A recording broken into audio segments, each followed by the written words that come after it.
Good evening, everyone. Thank you. I'd like to welcome you to tonight's meeting of the Milton Select Board, Tuesday, July 21st, here in the Dunphy Conference Room. I'd like to ask you all to stand and join me in the Pledge of Allegiance. Pledge allegiance to the flag of the United States of America and to the republic for which it stands, one nation, under God, indivisible, with liberty and justice for all. Thank you. We'll now move to public comments. I don't think I see anyone in person.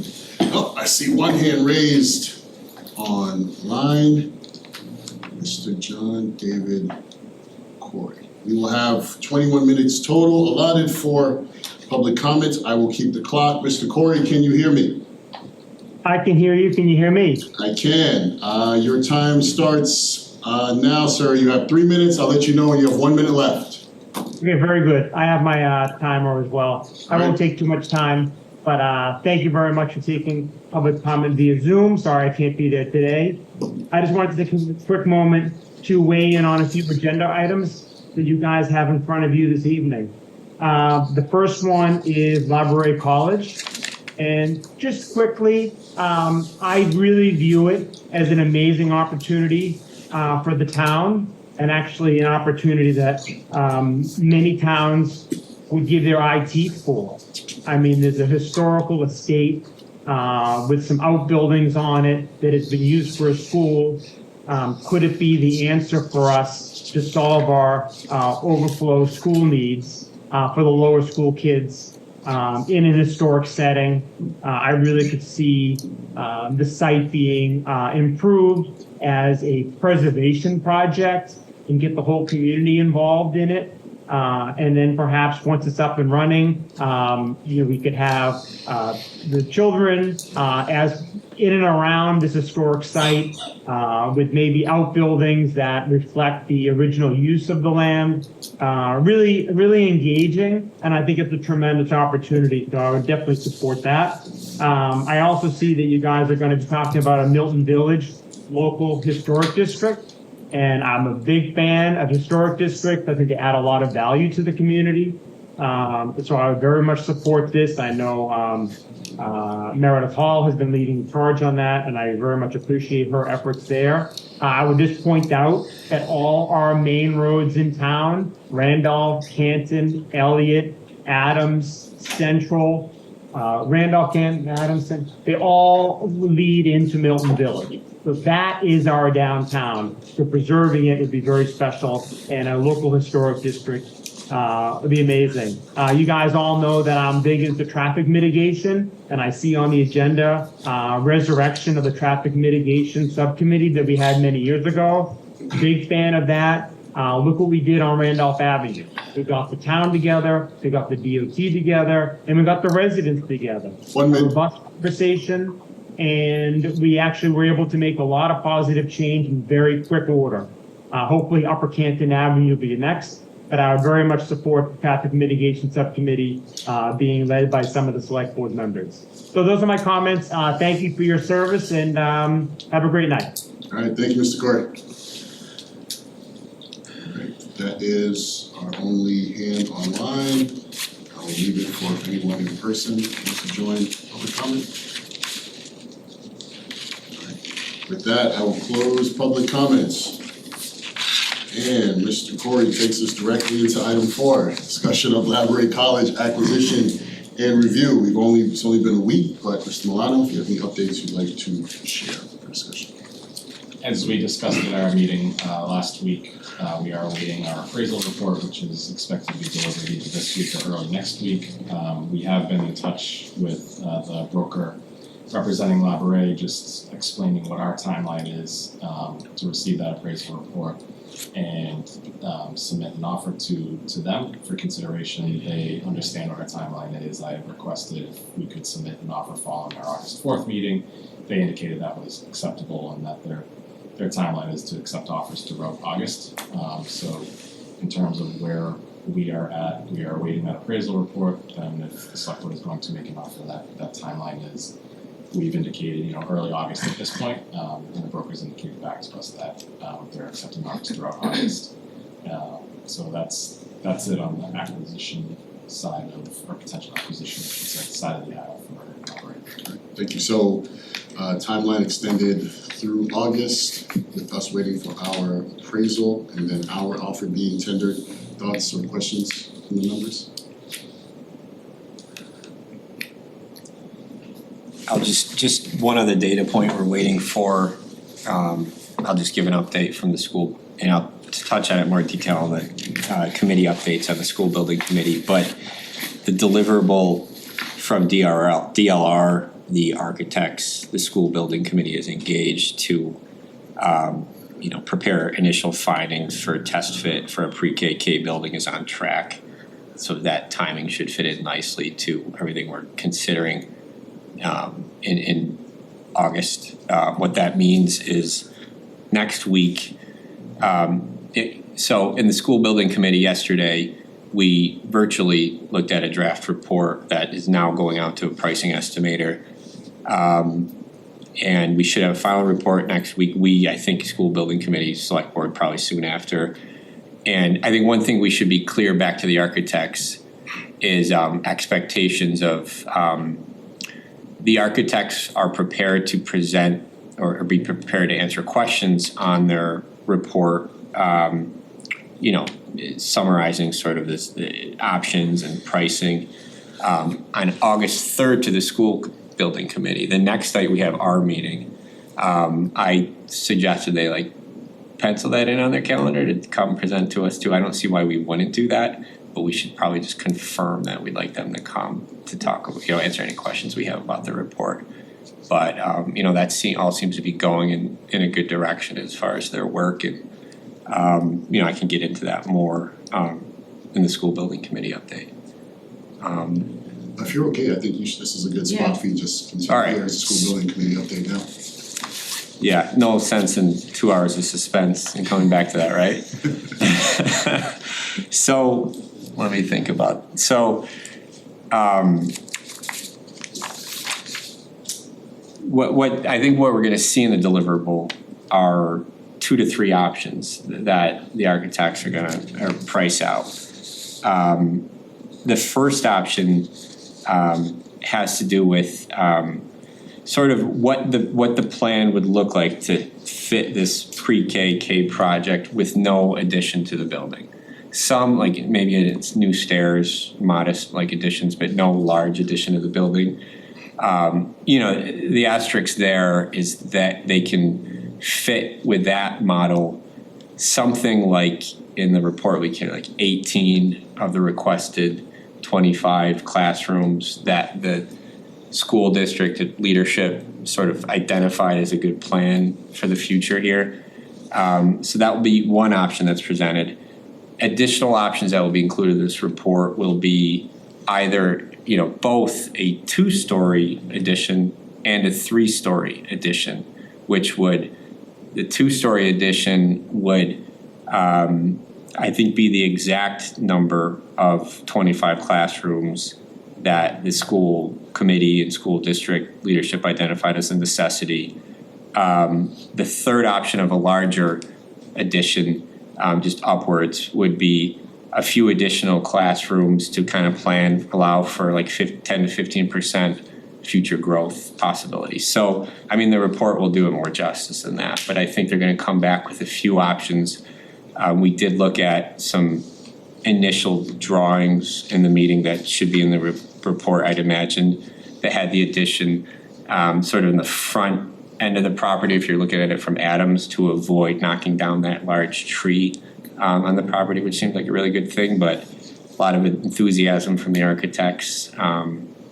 So that sort of seemed like a key takeaway. Last, following the architect's presentation, the committee members did talk a bit, just sort of in an open agenda item, about if the town acquires a property and pursues consideration for the school, how that may or may not fit into an MSBA option. In other words, at what point would the town decide whether to pursue this property in a potential school, either without MSBA funding or with, and the chair received some questions about what that timeline might look like for each. So I mentioned that in case that sort of helps you think about, what kind of questions you might want to ask when these groups are presenting over the next couple of weeks. Pete, what was the process for a potential process for slotting this the Laboure concept in, like, swapping it out as a substitute in the MSBA? Has that been evaluated, or is there a process to evaluate? Yeah, And how long do they think it would take to? I think Nick may be better equipped to answer that. Because I think there is a substantial delay if we resubmit Okay, to put this site for different grades in with MSBA. That's why we're running kind of parallel right now. Our Yeah. continued project with MSBA goes on, which we'll talk about later, with OPM being assigned. so is it the same full MSBA evaluation and approval process? Just Milano. Okay. I don't have a lot more to add to that because we have That's asked my question. we have asked that question of Okay. MSBA, and the way they basically said, if and when you control the site, we can have that conversation about what that process might look like. So I think you may have actually told me this before too. I think they forgot. want control of the site determined. Yeah, But it would not necessarily mean leaving the MSBA program in its entirety, submitting a new application, then getting and then waiting. It does mean going back to an earlier phase. yeah, What phase and how long that might take to catch back up are the questions that we still have and aren't answered yet. That would be, a key piece of this, because if it's an 18-month delay or a 6-month delay, obviously that's a big swing to yeah, get reimbursement potential. So understanding what that timeline might look like remains kind of an action item for us. That so our decision point here really shouldn't rely on whether or not we get MSBA funding. I would say no, but our It's like a nice, relationship with MSBA yeah. happens after our control right, of Laboure, right? So is there a place, we don't know, if we Yeah. control Laboure with MSBA to say, okay, well, it'll be an additional 6 months, and is that worth it to get back into the process? But that's not something we can really evaluate until we have Laboure under actual town control. okay. We're in a lot of hurry up and wait. I mean, for sure, the timeline has us having to make the decision on the property before we have, we're, months away from, I think, certainty on some of those aspects. I think we should have an initial estimate of what a school, may cost there based on this initial diligence. And then some big, decision points in the coming months. I think, in my view, in the upcoming meetings, that's a reason to, and we talked about kind of turning back to this in August, just trying to kind of map out some of those decision points and what we can do to, be well prepared for all of them. So that conversation with school building committee and the architects and that preliminary presentation that they showed, I think is recorded, it'll be on Milton Access, I think in a day or so. For us or anyone watching that wants to kind of get a preview of how the architects are thinking about Laboure being used mapped out, which we'll get the final or more mature version of that in the coming weeks. Other thoughts from the members or questions?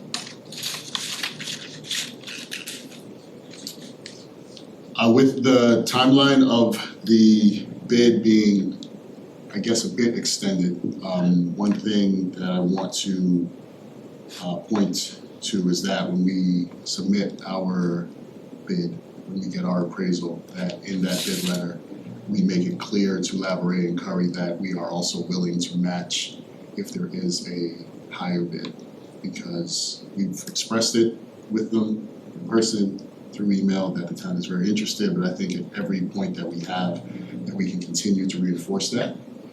it is important that we do so. Nick and I spoke about that. I hope the board will be on board with that, with us including that in our bid letter to them as well.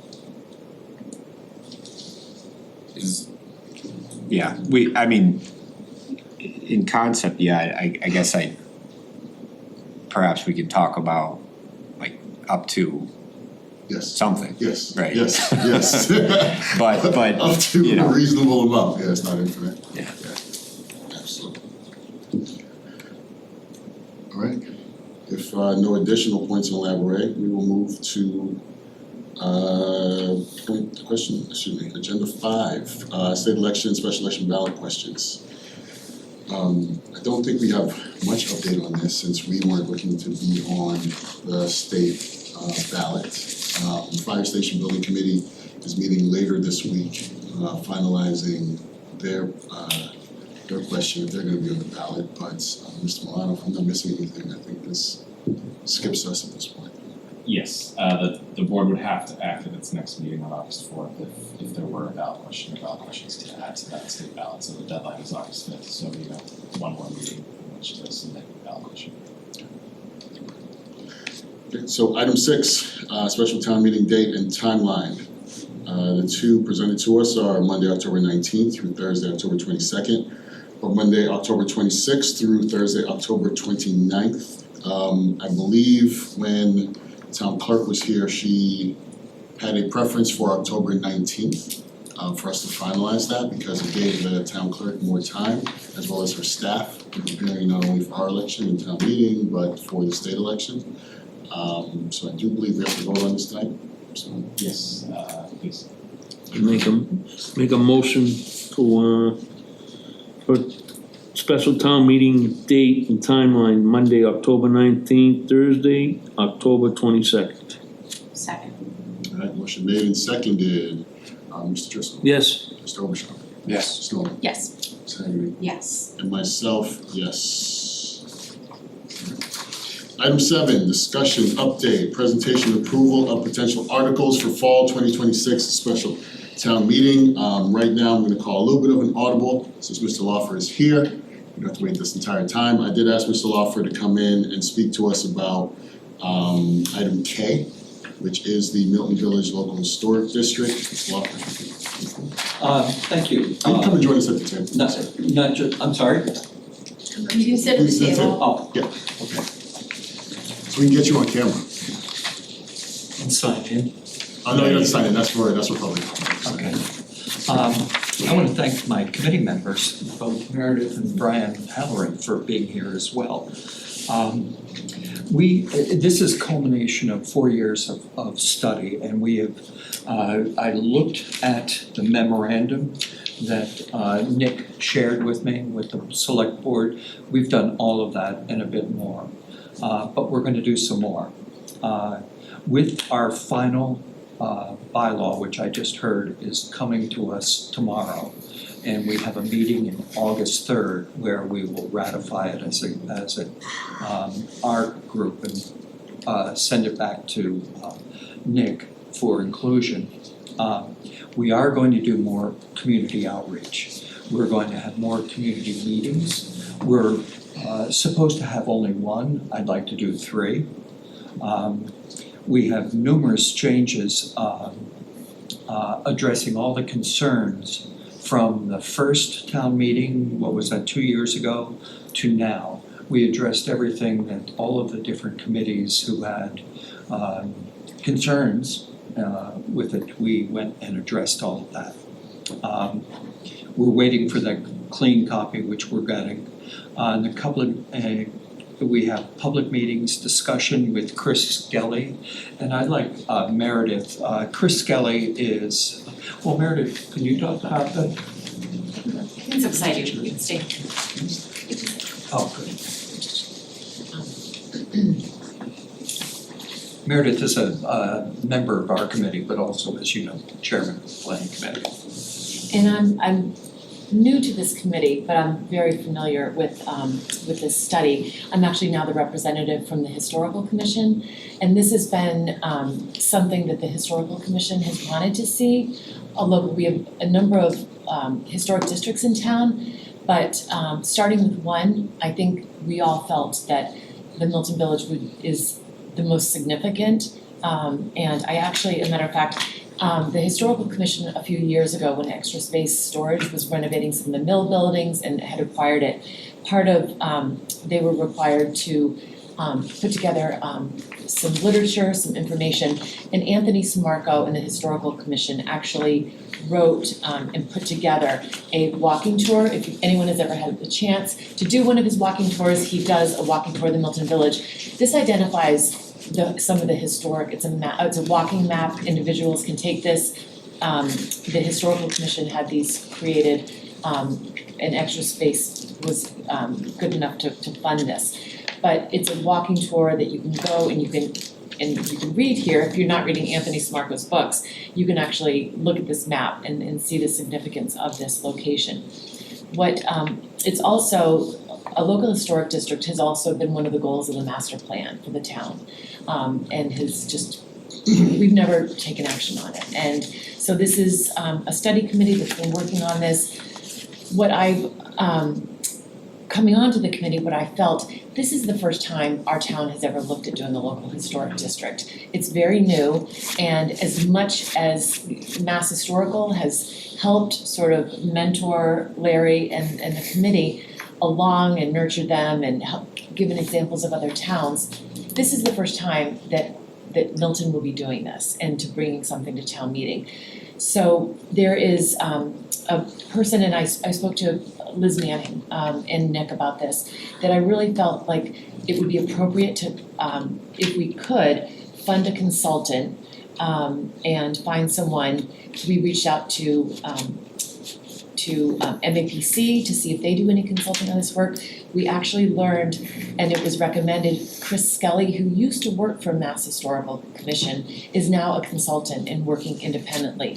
And he works with towns throughout the Commonwealth to help them go through the process, whether it's attending meetings, he actually has a presentation already put together for a town meeting, and he can answer the questions and really talk about the pros and the cons of this and how other towns how this has worked in other towns and challenges that maybe other towns have felt. He will give a very honest, open sense, but he would be able to, and Liz Manning was able to get a scope of work. He would be able to attend a select board meeting as we get closer, a warrant committee meeting, which will be very important, a planning board meeting, again, historical commission, and the local historic district committee. And he would actually be able to be there at town meeting to answer questions that, as much as, again, the committee is educated on, there are questions that will arise that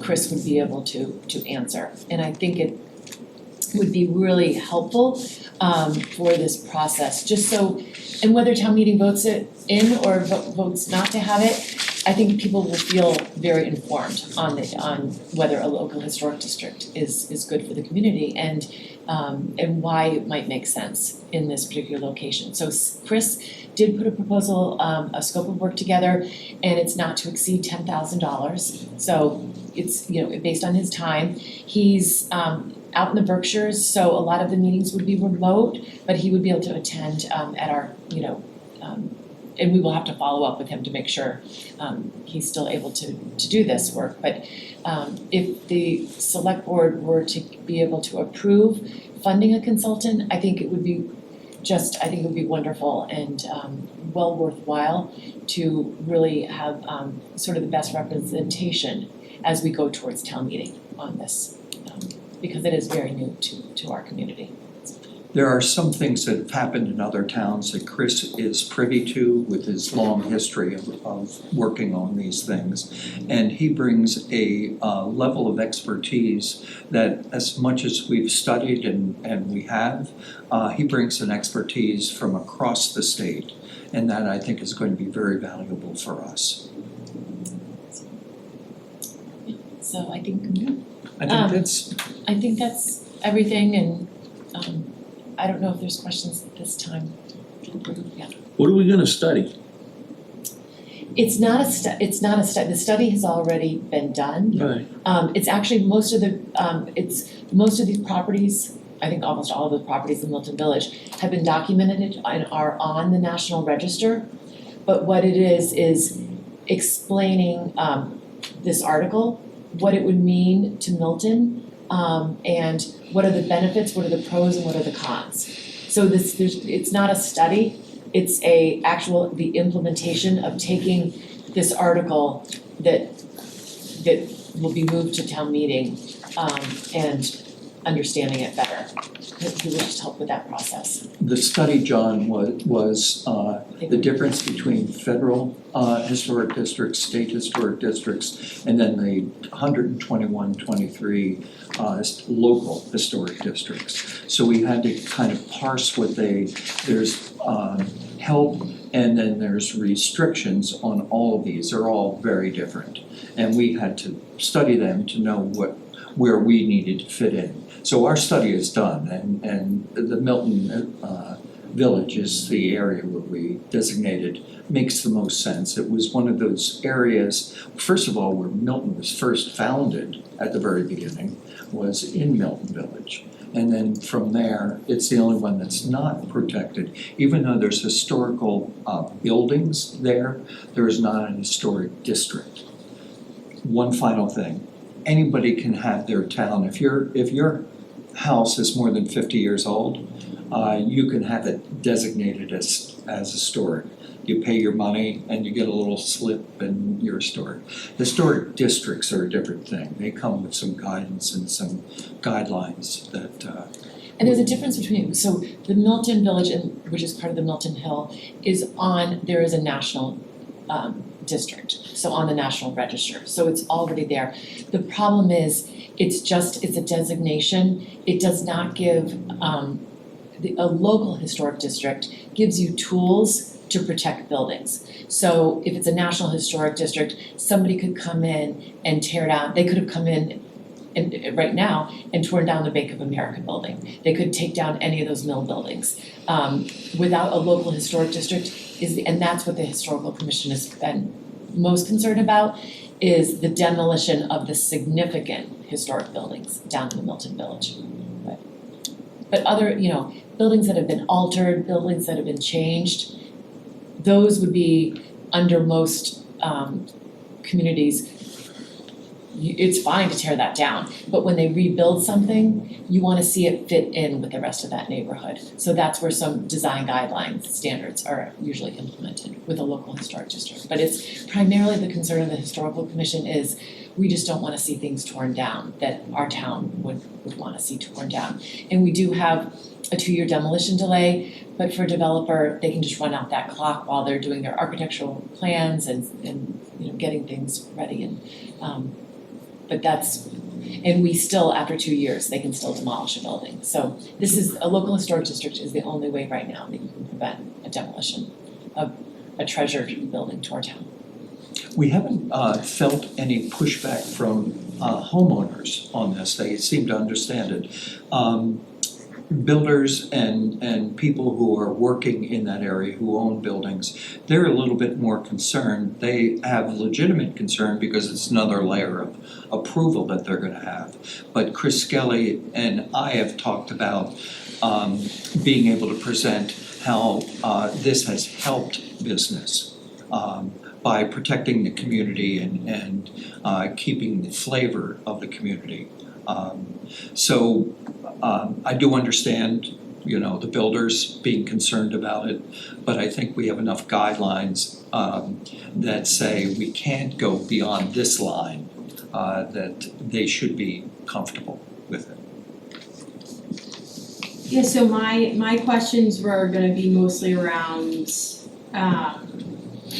sort of, again, like what's the intent, or like what are the boundaries of where like the local historic district permitting process would be versus the site review process that like the planning board has. If you could like walk us through some of the differences there, whether maybe some of the information gathered from the planning board process may just be rolled into this. And also too, I was wondering, so separate question. I was thinking about something like the Hendry's building, right, and the condos that were built afterward. So that was demolition of the building and something built in its place. What, just as like a thought experiment, if a local historic district had been in place and a commission formed, how might that process or outcome have been different than what it is today? If at all. It could be different in so many different ways. We specifically chose this area because it followed what the planning committee was doing, the implementation committee were doing. All of those people came and spoke to our committee. We had spoken to the state and got approval for the preliminary bylaw, and now we're moving towards that. There is a map that will be part of it that shows the actual designations. We talked about going a tour and walking, but we're probably not gonna do that. Public tour. But to more specifically answer your question, those would be the type of things, like that has a mansard roof, that would be something that would, a roof line design that would be appropriate in a historic district. Okay. So there's a nod to some classic elements on that, for that building. So the way it steps back, certain things to mitigate the size and to be, to relate to the size and scale of the other buildings. So I think what it would be a planning board, it may come before the planning board. And the way the planning board and the zoning board of appeals sometimes work simultaneously and sort of listen to each other's meetings, and what the ZBA will rule is things that the planning board has made suggestions on. The local historic district would have the final say if there was something that was more significant, but the design guidelines that when we did the overlay zoning for Milton Village, we put in some really good design guidelines. So I think a lot of those will be adopted by the local historic district, would be my expectation, because they're really good, and they talk about the historic character, and a lot of that could be adopted by this committee's form. So really the local historic district would like the value, or the value the local historic district would bring, the planning and zoning would be on this aspect of demolition and what is a historic structure designation that would preclude or merit some type of serious look at or debate around whether the demolition would be permissible. And there would be representatives from different, there's obviously realtors, there'd be someone a business owner would be on this commission, someone, a realtor, it would be an architect would be on it, someone from the historical commission. Okay. So it would have all of the knowledgeable people to be on this, but. And some town people. And town people, and From the district. residents from the district. And I believe, is it at large also? Yeah, there's one at-large person. So. That's a heavier set person. Mr. Lawford, thank you for coming in. One of the reasons I asked for you to join us is, I recall last year when you were before the board, you were going to submit an article, and I just wanted to get an update as to where this all kind of stands as we talk a lot about development and the different changes happening in town. So I have a few questions, and we try to go through them one by one. My first question is, on the consultant, why hire a consultant now at the end of 3 to 4 years of work to explain work that they've not been involved in? I can answer that, is because he can help us over the finish line. The pushback that we have gotten from mostly business owners, was because there was fear that they would lose value in their buildings, they would be delayed, and the opposite is true in fact. And we can't speak to that because we don't have the district yet, but Chris Skelly can. Second question, with, as you mentioned, Chair Hall, the zoning overlay, our guidelines already, ZBA, the planning board. What is the value of this additional board when it sounds that we may be able to put in guidelines or have additions to the zoning instead of having another oversight or regulatory body? What happens if the planning board and the historical commission are on opposite sides of a project?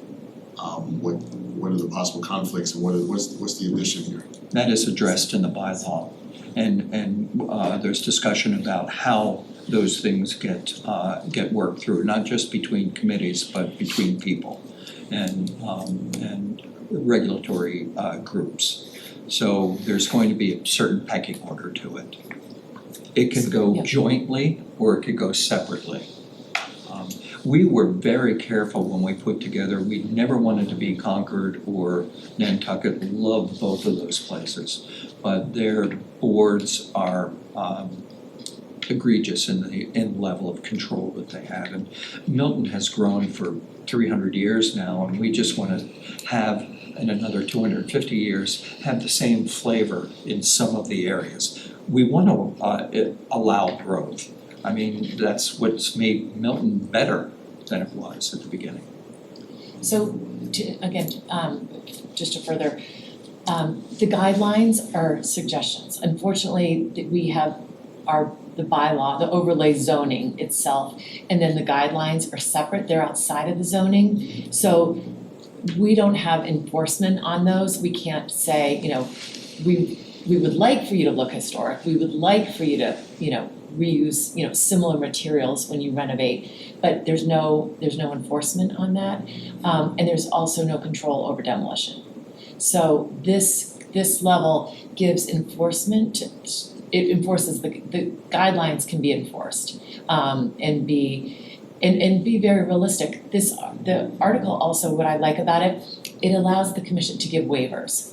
So if there's a good reason that, maybe this, one issue, or something that was a concern on one building, it might not be a concern on the other. Waivers can be given to a developer. If there's it gives it for financial reasons. If a developer comes in and said, this is cost prohibitive for me to do something, that commission can grant a waiver. And again, we want to see growth in our communities. We want to see development, but we want to see good development. And I will have to say, J.D. Wild is doing a beautiful job and has a great vision down there, but not every developer who will own property down there is a J.D. Wild who will care about that level. So if that was the standard for everyone, that's, what he's doing would be basically, what what are in our guidelines, and it just would be able to be enforced with other developers who might not really care. He would be a good member for the next committee, JD. Yeah, we'd love to have him. One more question, and this goes to what you mentioned earlier, with community meetings and folks who've had concerns. Can you tell us who's had input into the article as well as the work of the commission, and who were the community members that you've addressed their issues with, the ones you've met with? We've been in front of every single committee that is important, and we've talked to other towns, and we've talked to the state.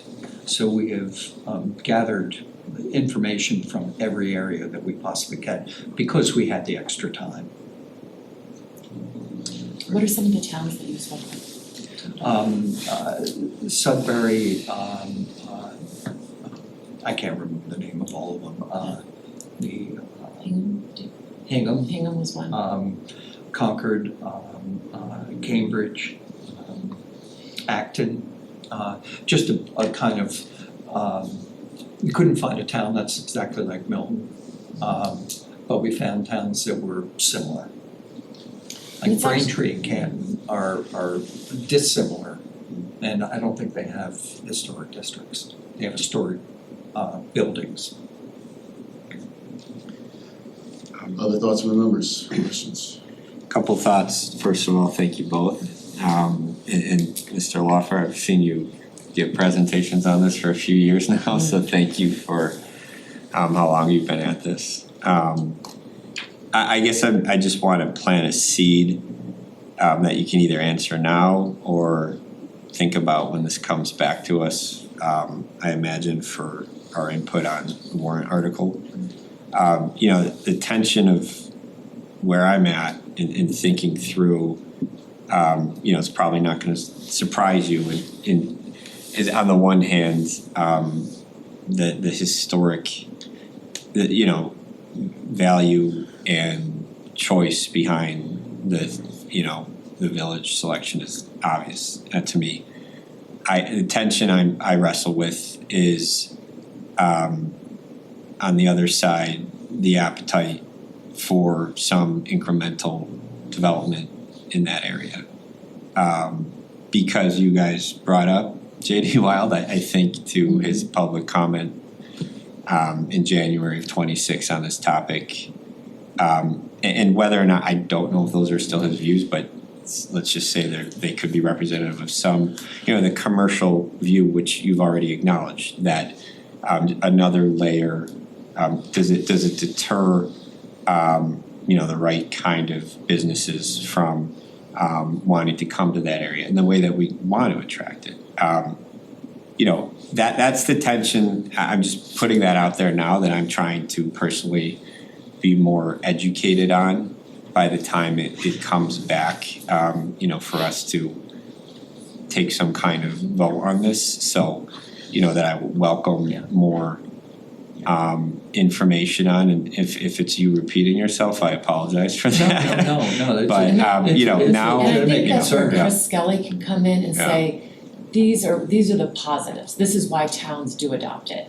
And this is what we would be, what it entails. And the results from the towns who have implemented it. And success stories or, things that have. We can't talk about that because we don't have. Could you, and I'm jumping around, but could you just, the other thing I was gonna ask about was just understanding Chris's background a little bit more. He worked for Mass Historic. When we started Commission. this, the woman's name was Jennifer Doherty, and she was responsible for reviewing our original proposal, and she took us all the way through the process. She's also moved on. Chris was in her job before her. So I think it's community liaison. I can't remember what their actual term, but there's somebody in the state historic commission who's responsible for towns doing this kind of stuff and being in compliance with state law as well. And we did reach out to Jen Doherty originally, but because she had worked when she was on the commission to financially now benefit as a consultant, she felt would be a conflict, so she recommended Chris. Thanks. I just have a comment similar to Pete's. I just worry about the barriers of having folks come in for business. And I understand that we want to keep the character of the community, so I think finding that balance and making sure that businesses have a good experience through this process as best we can. We've talked about a public meeting for just those people, to have them. There's like 10 of them. There might be more, but there's really like 3 of them. And we'd like to be able to actually have them come in and talk and have those conversations before we get to town meeting. Just a couple of questions. How many buildings does this entail down there? Because some of the buildings you're showing in this are in Boston. Yeah, this is a I understand, I'm just saying, how many buildings pertain to this in Milton? I don't have that in my head, but we We're did, starting at It's Chapman's borderline- calling Gleason, the building next door is in that historical district, right? High Street, It's High Street. High Street is definitely, yeah, those two buildings at the top of High, I'm just trying to think, High- what's historical down there? High Street to Elliott Street and up Adam Street For how far, the telephone building? and up. I think right before that. Yeah, I think that the map in the packet outlines it. No, I understand, I'm just trying to think in my head, Nick. What's historically, Yeah, Yeah, Exactly. it's right before the, because right at the storage place, that's Boston behind there, right? correct, no, There's That's two, part of- there's two mill buildings which sit on the Milton Milton side. side. yeah. And what about that building they were supposed to build out front, they have a handicap ramp now going down there? Yeah, Is that- unfortunately, I've been in touch with Ned, they were all, their permits were all set, ready to start breaking ground, and the real estate market fell apart in it was 94. But there's a handicap ramp there now. And so they actually purchased an easement from Extra Space Storage, which was negotiated to have that easement, and they've said that should Extra Space want to do a development there, they would work With, together, and then, but I wanna Sort of thank knows, but- your whole committee, I think it's great. Yeah. but we wanted to see that building built. I understand, but everybody's forgetting, they still have to go through the building inspector. Your group might be easy. Do all that work, Yeah. but there's nothing on the fire to get going down there? To start, To start that Well, project. the bank, no, to start work on some of them buildings? It's really, right now, there's a plan for, the building across from Bank of America. There's a concept plan there, but JD Wild has a great concept, in doing Yeah, I some saw things. that in the place. He's also acquired, 60 Adam Street building, Irwin's. so there's a plan to keep the commercial there, do residential up above there. That may come first, because there's some issues with being on the river that, he has to work out the state. yeah, for the, So there's interest down there. Yeah, oh, there is. And I think the nicer this area becomes, the more attractive to businesses, to answer your question. And that's what I've heard, it's documents, there are multiple reports, that are how this improves an area and financially improves, a neighborhood. So, that would be the goal. John, thank you for your question, made me think of something else in addition. If we're talking about, we need to talk about just how the execution of this all works. We're talking about a historical district versus designating buildings as historic. When you're talking about keeping the character of an area, this article is about establishing a historical district committee. Does that committee then create the guidelines that make a new building or renovation historic or in the lines with the historic district? Are you then creating what elements make this historic or not, or what can't be changed? Is that the next step if that committee is we followed the guidelines that the state has given us, and there are specific guidelines that they say. When it's historical, the real specific thing you have to save is one representative building of that style. So you could have 4 of them and 3 of them can go, one has to stay. So the commission would decide which one would represent that. But I don't think that exists in this particular one. I'm just trying to answer the questions. The next committee, the historic district committee that is set up as a result of this bylaw could do nothing and just take projects on a case by case basis. Yeah. And approve them or not approve them. And if they're not approved, they can't get a building permit. If they are approved, they can get a building permit, subject to all the other regulations that are in place. The committee could also say, let's establish some design guidelines so applicants know what to expect from our process. It's not a requirement that they do so, but they could, and then they should kind of stick to that, but that would be one of the steps that the next committee establishes as a result of this bylaw could take forward. Does that need to be named in the article here? What happens in the next step? It's authorized in the article. They're allowed to establish guidelines and other regulations as as that committee sees. Well, not in terms of the allowed, we need to make that, That they shall. should be required, that they shall. Maybe One of the maybe that's a parts that discussion we- at town meeting.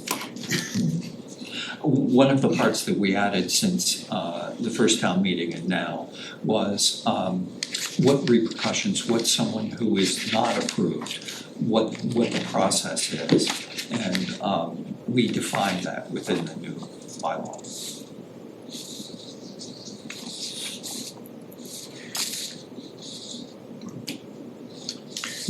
Where does the funding for like a consultant like this come from? Gotta find it under the shell. Yeah. I think that was a new. Can I ask one more question? Okay, John. So you could make buildings that are just operating the way they are to try to be historical, right? You They can't are already. demand them to change their facial and all that stuff, right? Under this, No, you wouldn't have a law, they can stay the same. oh, absolutely. Yeah, they would stay the same. Yeah. It's only when it changed, like it's grandfathered in, if you have bad electric, as long as you don't do anything in the house, you're fine with your bad electric. Yeah, all right, that's, I just Yeah. don't want you to force, No, like No F.A. forcing. King to do No something, forcing. Not, or no, the dentist group there, yeah, you know? we wanted to make sure of that. Some of the towns are just egregious in the way that they demand, and it costs more to do those things, and it slows the process down. Thank you. Maybe in 10 years, we'll see this on Chronicle. That'll be Brian. Brian will present that day. Using chronicling thing with the moment. Any other thoughts or questions from the members? Process question, Mr. Milano. For there to be a formal submission for the request of the consultant, what would be the next steps? I think it's been submitted, so it's a question of whether the select board has the appetite to fund it. I would be reluctant to start spending new money on July 21st of a new fiscal year. As would I. We were in a different kind of position last year because we had significant vacancies within our budget that we knew would take some time to fill, but this year we're, in a place where we're expecting to have everybody for the whole year. Cody and others. No, but I think, so There's no I more can- magic hat? I can report back on August 4th if that would be helpful. Yes, this table is till August 4th. I also would not want to just throw this out there in a meeting for a vote without some further discussion or consideration. I just wanted to know the next steps in the process. Let's table that for. Our next meeting is August 3rd, so his August 4th is. Planning board may have a little cash laying around, just throwing it out there. we wish, yeah. We're recodifying our zoning, cast. Alright. All right, thank No more you. questions, No, thank you. That's great, Thank you. yeah, Thank so you. much. Money well spent. Alright. I'll check mark this, okay? And perhaps the best way to go through this, Nick, you wanna just walk us through each of these, and your thoughts, and then we can kind of respond or at the end? So a couple of these I did prepare and have drafts in the packet. So starting with the appropriation for water main improvements, and I'll pull that up on slide in a minute. We have a request from the DPW engineering to appropriate additional money for water main projects.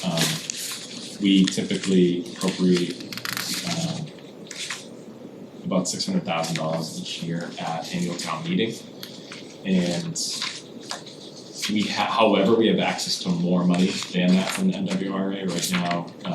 There's upwards of $4 million that the town may access from the NWRA at a 10-year no interest loan. So DPW engineering is interested in bringing forward accessing that appropriation and that grant money or that loan money available. to address a couple of water main projects on Governor's Road as well as Franklin and Bassett Streets. Just with the work that's going on in those areas, well, Franklin and Bassett in particular, with the work that's going on there, doing the water main while the disruption is happening, rather than coming back in a couple of years to start disrupting that neighborhood again. So this is a draft article. I'll just note that we're still looking at it it's bringing forward projects that we have anticipated happen in later years, so that has a knock-on effect into what the operating budget of that water enterprise fund can absorb, which then would translate to higher than expected rate increases. So I will have a recommendation from the board on August 4th, but that's the crux of what the request is borrowing additional money from the MWRA to tackle a few more water main projects sooner rather than later. Governor's Road, Franklin and Bassett Streets, beyond the projects they had already kind of lined up. So we're still working through the cash flow and the impacts on the operating budget, so I'll report back on August 4th with a recommendation, but I'm happy to take any questions for When they're doing that building, you couldn't get them to help you do the water main? They're helping with the road and the pavements, but the water main was not part of the conditions of the permit. But will they do a full, like, replacement of the roadway, like, Yes, that's part of the, like full depth reconstruction, or just like a mill and pave, or, I mean, I assume if you're doing water main work, it's like a full. after the amount of work that will have been done on those two streets between Eversource, National Yeah. Grid, us stormwater Like work, everybody's going in there, to touch it, so we're gonna end it with a clean okay, in that vicinity. So that's the Good. scope, it's just we're concerned in terms of financial impacts on the operating budgets that then would translate to impacts on water rates, so we're just working through a little bit of that math now. and what's the deal with Governors right now, what's their road condition? The lower end, right? The lower end, right, Okay. yeah, sorry, the lower end, it's that main has experienced issues. And it's- Okay. So it's that is really driving it, it's the breaks that we've had in that area. In terms of infrastructure. Okay. So that increase from 1,179,000 that we used to, that was previously appropriate, or that's currently appropriated, to get to the 2,280. Is the one thing I was just confused at, is any of that just outright grant money, or is it all borrowed money? On the water side, from the MWRA, we access 10-year no interest loans. Okay. On the sewer side, they incentivize sewer work more because it reduces their costs on the back end as it mitigates additional treatment flow that they have to treat. So on the sewer side, it's 75% loan, 25% grant, and they provide more in funding, so that's closer to $1.1 million on an annual basis, of which it's 75% loan, 25% grant. Do you have a capital needs statement on like water mains in the town? Yes, DPW has a rolling 10-year capital plan for water that they Okay. have been trying to stick to. Okay. That is, I think it goes through 29, I believe.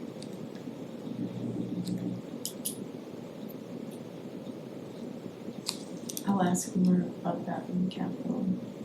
plan too. Alright, so move to the next one. Right, the next one is blank in terms of the language in the article. Just the purpose is that if the board remembers a couple of months ago or maybe last month when Amy was here talking about the surplus bond proceeds, we applied a bunch of surplus bond proceeds to fiscal year 2026 debt service. So those were projects that had less than $50,000 or less of surplus bond proceeds. If there are projects that have more than $50,000 of money left over after completion, or the project was abandoned and not done, for whatever reason, if we brought in money for a project and we have money left that is greater than $50,000, to do something with that requires a vote of the town meeting. So we have identified a couple of potential surplus proceeds that we would like to take and apply to a different project. So it's more or less a housekeeping item. It's just we're trying to work with Bond Council to identify the proper way to do so. So we're working to wrap that up, and hopefully we'll have that ready on August 4th. If not, we would just pull it out of this town meeting. The goal is to have it done for this town meeting. These are some older borrowings for projects that, for one reason or another, the money wasn't needed, but we borrowed the money from the markets, so we just need to address it to do the financial cleanup.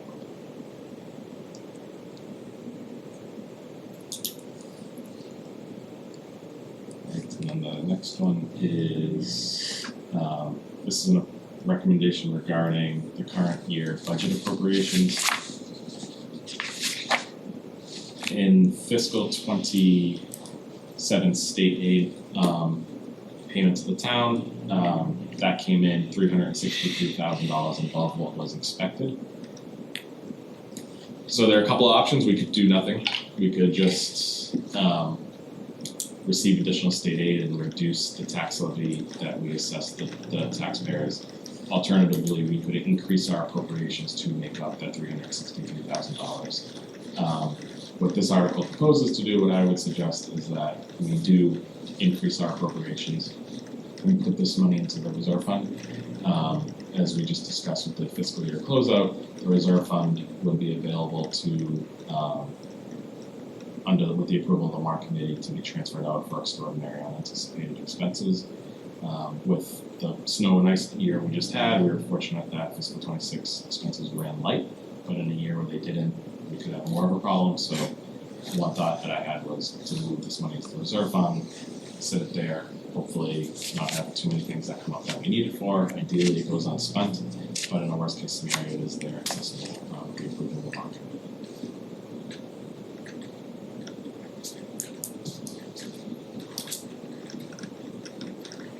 And I'll just note, in terms of the reserve fund, we have facilities working through a boiler issue at Cunningham. One of their two boilers may be completely out of commission, so that is an example of an unexpected expense that we may have to undertake. The school can run on one boiler, but it means we have no redundancy. So the facilities department is working through that, whether it could be a repair or if it would need to be a replacement, and that would be a substantial expense that would need to be borne by the town and school budget already this fiscal year. We certainly didn't anticipate something that's good. Just one quick question out of curiosity. I totally understand if you didn't look at this, but did our increase in state aid, was it comparable to other similarly situated towns in terms of the increases others received? I mean, was that pretty methodical how that happens, or are we kind of receiving it differently? No, I think at this point with the Student Opportunity Act, which was a change to the Chapter 70 formula, at this point, when additional money is appropriated by the state to Chapter 70 education aid in the other categories, it's pretty much shared kind of equally, so we're not an outlier on the high end or the low end. I think there's been some talk about changing some of the state formulas, but for this year, there was just more money generally put into the state aid accounts, which translated to additional money from Milton. And we estimated it pretty conservatively, and also just stuck to the governor's budget in the House and the Senate, increased those expenditures to our benefit as well as the city of Townsend.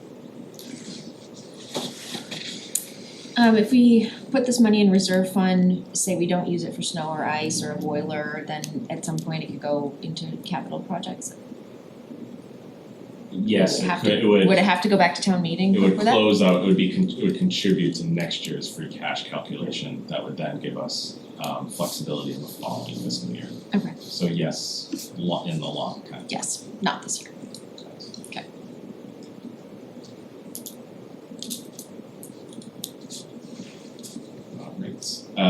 For Community Preservation Committee Appropriations, the CPC met last night and are recommending an appropriation of $300,000 for the Tucker School Playground Project go to the fall town meeting. So we will work with CPC to pull that article together, but so they voted on that last night, so it is being submitted to fall. we just need to put the language behind that article together. And the purpose of that, the Tucker PTO group was advocating for getting this money in early so that they would be able to potentially line up the project for summer 2027 construction. If we waited to our regular routine of annual town meeting votes to appropriate CPC money, we wouldn't have been able to take advantage of a potential summer project next year. So this is good news, and I'm sure they're happy to hear it. We've still a little bit of work to wrap up the full project's budget, but this gets another big piece of the puzzle put together. Great. Next two are kind of commingled. The Laboure College acquisition and appropriation. So we're working with town council to have a draft article just prepared, and obviously depending on how that shakes out, we'll have to see exactly what that language looks like. But there's a fairly standard article language for land acquisitions that KP has recommended, and then we would just plug in the particulars for the Milton example if that moves forward. And as I indicated at a prior meeting, discussing with the school building committee whether they need a new appropriation or to amend a prior appropriation to take on some design work going forward of the Laboure site if we do acquire it and it is moving forward as a school project. So we'll have to get some resolution on that in the next couple of weeks.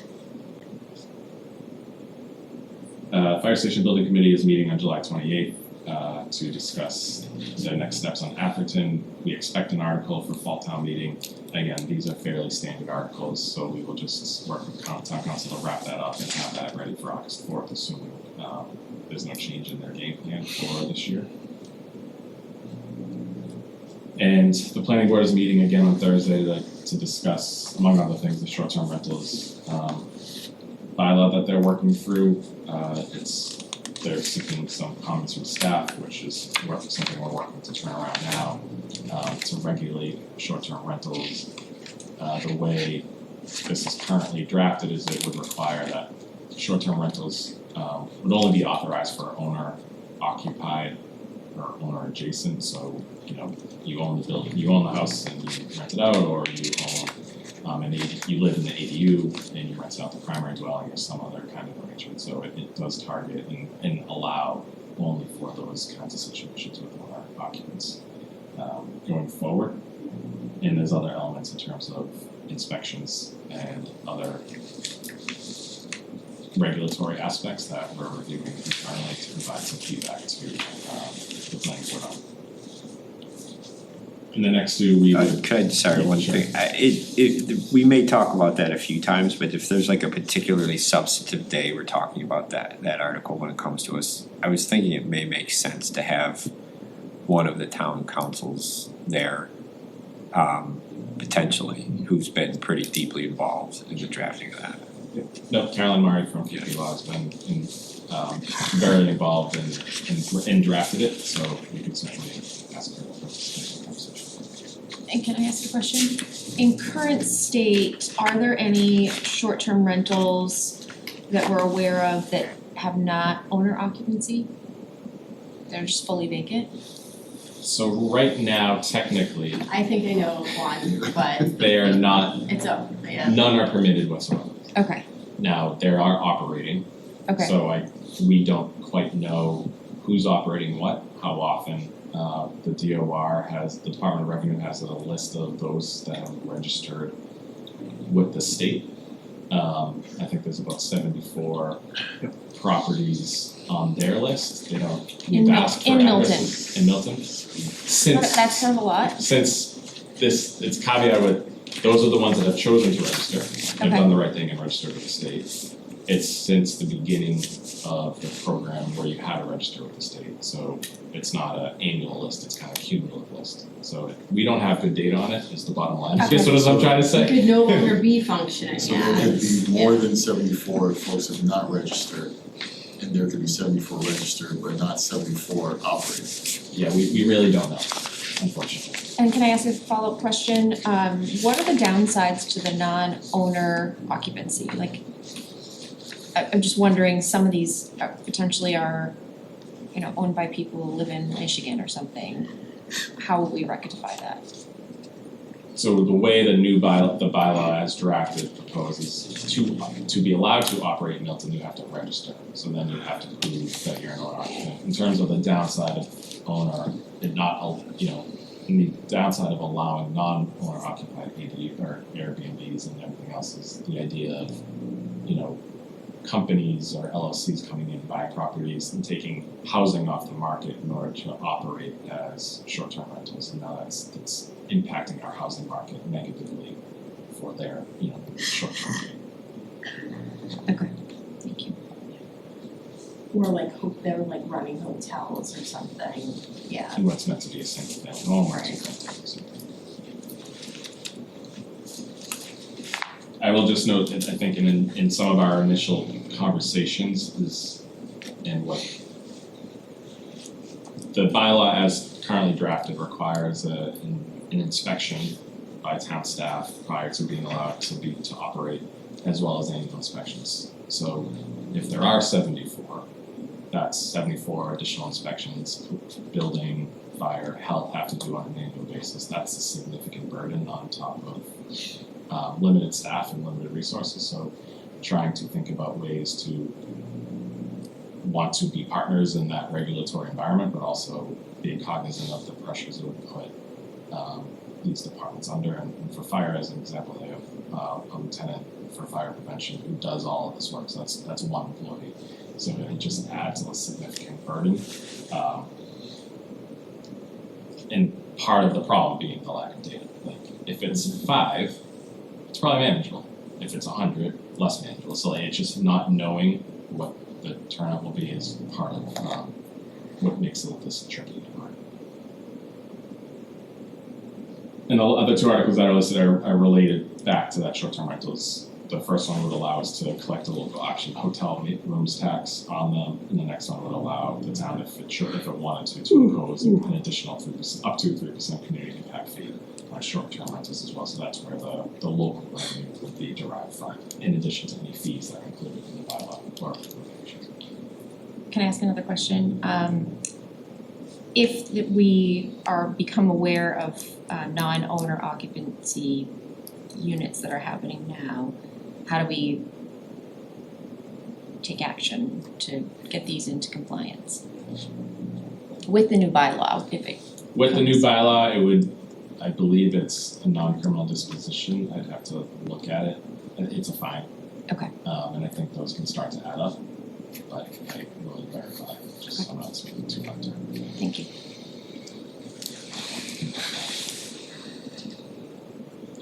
And the last article that's not listed on the agenda, the other one that we have been notified about, and I was aware I just completely blanked on it for drafting the agenda, is again more of a housekeeping zoning article related to the MBTA Communities Act zoning.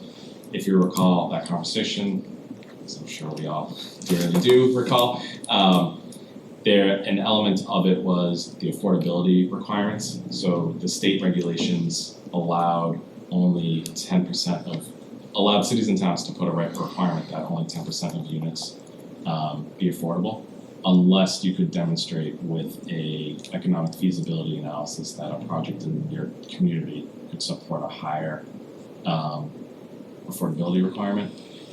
So Milton, through MAPC, did an economic feasibility analysis, the planning board reviewed, that determined that yes, projects in Milton could support a 15% affordability requirement at 80% of the area median income.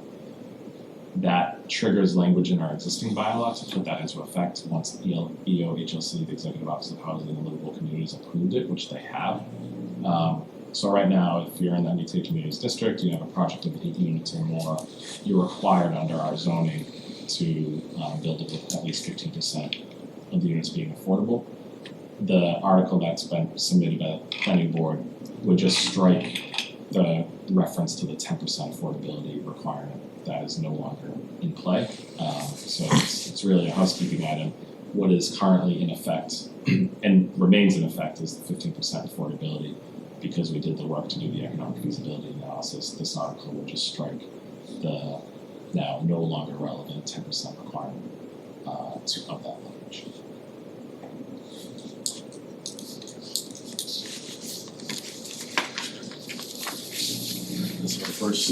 turn the arc to the warrant. Any other thoughts?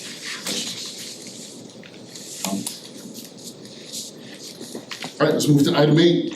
Discussion and approval of select board goals and objectives. We've had this for a couple of weeks now. Any points or changes folks would like to make, or edits to any of the language? If not, I will take a motion to approve. Just, can I ask one question first about striking 2.2, which was the sort of economic development committee? Is the thinking there that the work will just live with the consultant and the two board, the select board and planning board, without a central committee? I didn't realize we struck that out.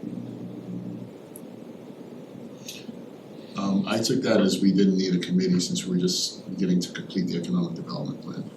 I thought that would be a next step, was how I read that.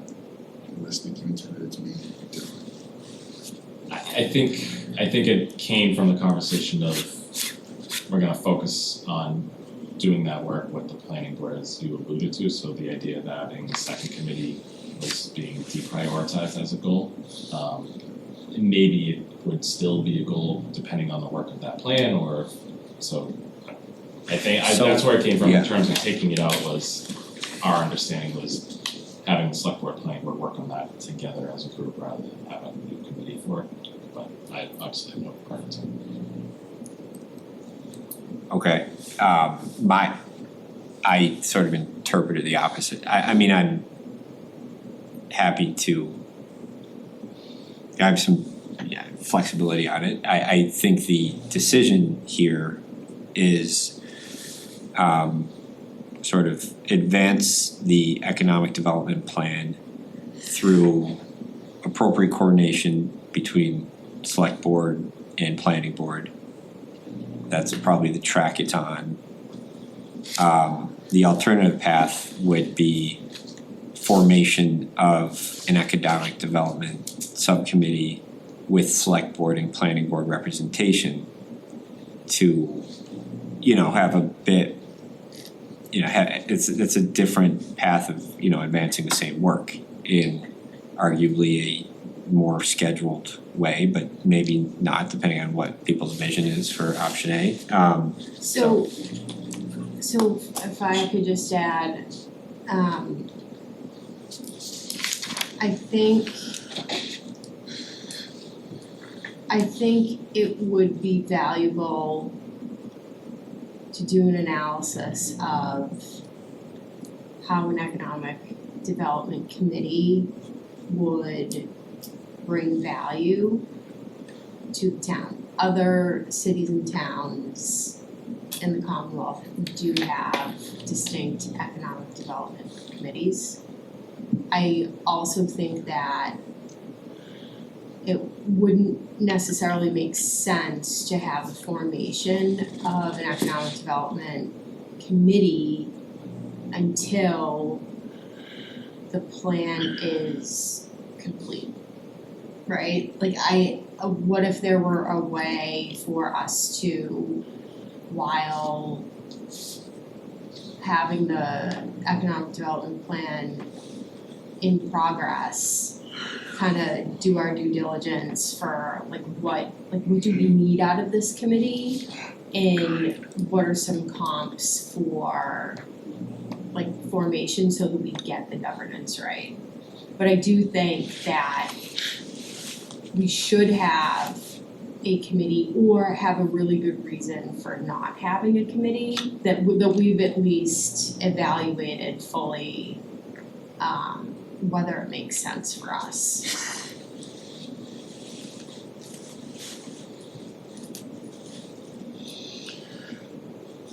Does that mean we wanna make edits to these goals, or are we okay with it as is? I would agree that I think the committee comes after the economic development plan.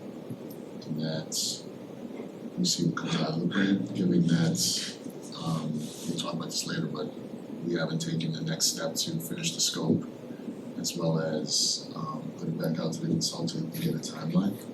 If it's even completed in this year before we're back again talking about our goals and objectives, that committee may be on next year's goals depending on the timeline for this economic development plan. I also think it doesn't preclude us from, when we get the plan, to say we should form a committee next, so. Could we add to the scope of the work to? Form a committee? No, not to form the committee, but to like evaluate the deployment of such committees, like how do they function, right? Like, let's look at like Wellesley, let's look at Natick, let's look at where, I don't know, I can't rattle off the top of my head. I mean, I could probably even just do this on ChatGPT in like a night, right? We But- may be able to broaden it and say. Yeah, And when we, in the scope that we get at the end of it, recommendations for implementation. yeah, So if it's a committee, or if there are other methods for best practices for these things to actually come to fruition in any economic development plan, that we have that from the consultant saying, these are the potential next steps for Milton to take. And I don't think that's a big revision to the scope, because from what I recall, the scope currently recommends the town create yeah. such a committee. So I don't know what the consultant plans to do to support that. I don't remember how it's phrased, but I'm following, that makes sense. So it could be an outcome of the plan, but nonetheless, doesn't need to be, an existing goal until it's a little clear the timing of it. It could be part of like an implementation roadmap. Yeah. Which too few plans have. Yeah, I think my goal would just be to make sure that the work continues on in a streamlined manner. So How many committees is this gonna be, Nick? There's A one million. fewer right now. Huh? One fewer than there could have been. We're gonna need another Cody to just stick with the committees. We wanna have as many jobs for as many people in this town who wanna volunteer. we have so much talent in our town. I agree with you. We do. We'll have to have the meetings at 5 o'clock at night. Oh Yeah. geez. Oh geez.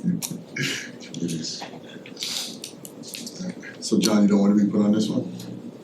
I'll be on the committee, I don't mind. I don't mind, that's just a question, how many do we have? Yeah, no. A lot. Eventually, we're gonna have to make a decision. But Yes, next year. Yes. Next year. All right, if there aren't any more edits. I feel like I should We don't have to flag edit. one. No, not related to this, Okay. on the potential edit. Yeah. So Kate wrote some of these, so I just wanna say, because it's about me, and I don't want it to be presumptuous, so 4.9 is complete negotiations with the town administrator successor employment agreement. I just wanna flag it's zones that you will want to extend these, so we can change that language, that the board has to make a decision by December 31st on whether to extend the town administrator and then complete negotiations, I think. If the board's okay with that. Oh, I thought successor meant that Cody was like the TA waiting. The succession plan, Yeah, okay, or like the so show Succession. tweak that accordingly then. Alright. I will take a motion to approve if anybody's so moved. Go ahead, no, you Move go. to approve the select board goals and objectives. Second, Motion made and seconded by Mr. Driscoll. Alright, Mr. Driscoll, your vote. yes, Mr. Robichaud. Yes. No. Yes. Sagri. Yes. And myself, yes. Alright, we'll move to item 9. Discussion of the contract with the PMA Consultants for the Owner's Project Management Services, otherwise known as the OPM, for the MSBA project. Mr. Milano, if you wanna walk us through this. Yeah, I think we reported on this previously, so the selection of PMA consultants by the school building committee has been approved. This action item is now to approve the contract with PMA. so they can begin their work, and this OPM would be assigned to working on the MSBA aspect of any potential school project, not working currently on anything related to Laboure, so there's a clear kind of demarcation of responsibilities there. So they're preparing their work to continue to progress that MSBA project. Questions, thoughts, concerns from the members? All right, if there are none, I will accept a motion. Move to approve the contract with PMA Consultants for owner project management services. Second, Motion made and seconded, Mr. Fiscal, yes. Mr. Robosham, Yes. Nolan, Yes. Taggedy, Yes. and myself, yes. John, you get the next one. Alright, that brings us, we already got our committee report, so we've had the school building committee report, unless you'd like to add anything, Pete? Nothing further. Good, alright. Housing Production Plan Advisory Committee, that is myself and Ms. Nolan. I can speak to the first hour, because I had to leave a little early. We met with the consultant who provided the housing needs assessment. That is the first step in the first draft. All of the members have it. We were able to submit some suggestions and comments during the meeting. Others are reviewing it for even more comments. One of those people is myself. I'll be submitting some comments this week, tomorrow morning most likely. And we've established a timeline as well as sort of an overview for what we need for the housing production plan. But I would say I think it gives us in a good place and we're moving forward, so. I think we just, community engagement piece is pretty key, so I think that would be important for our town members to kind of just weigh in as well.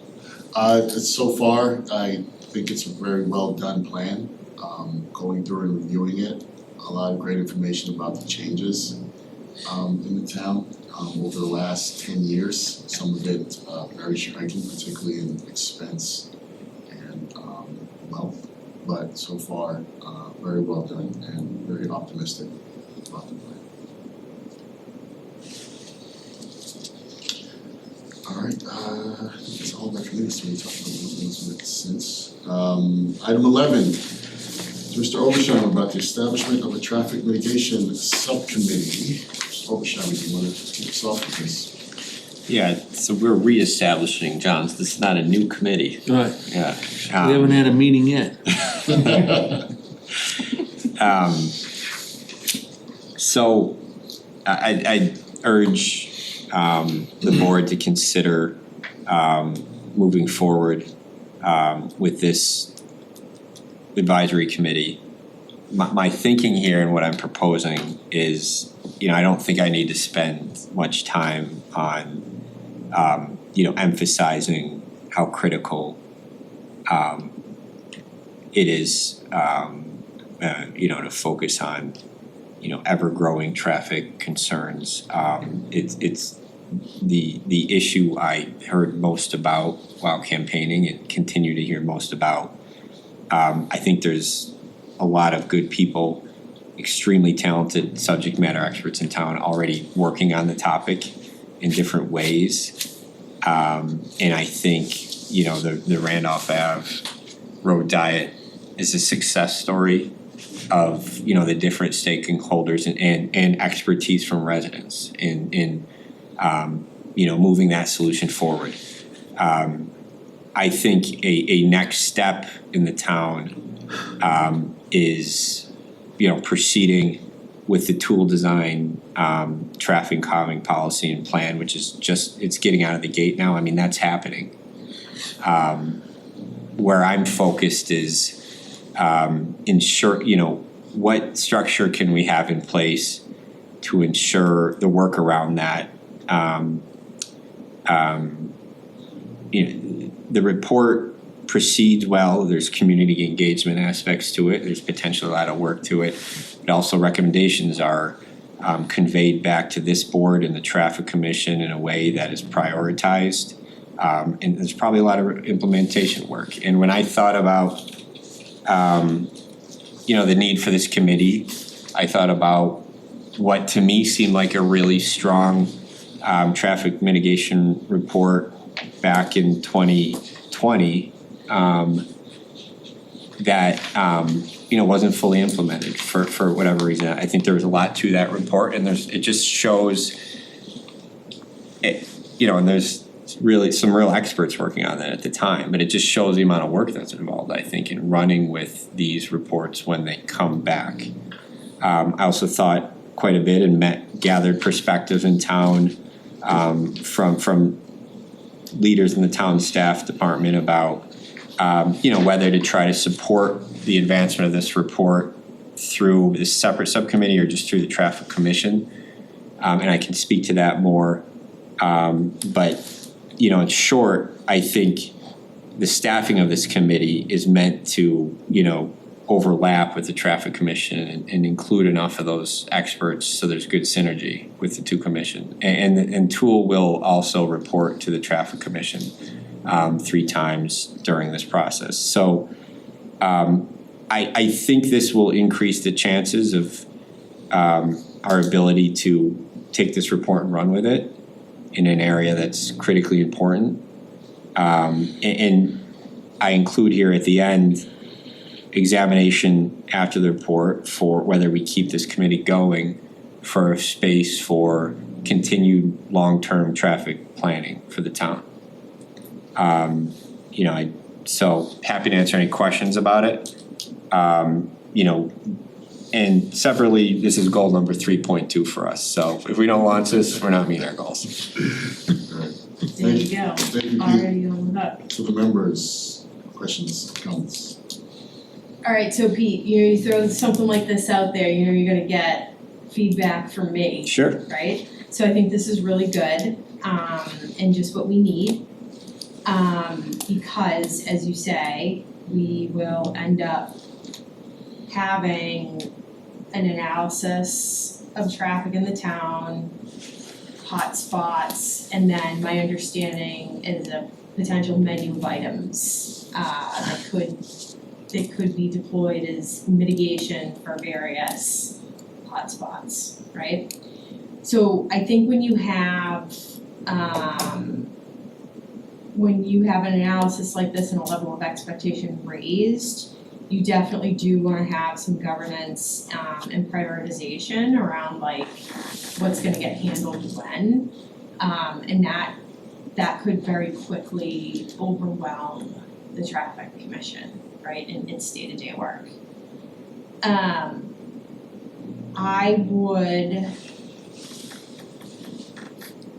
I would suggest consideration, where you have bulleted,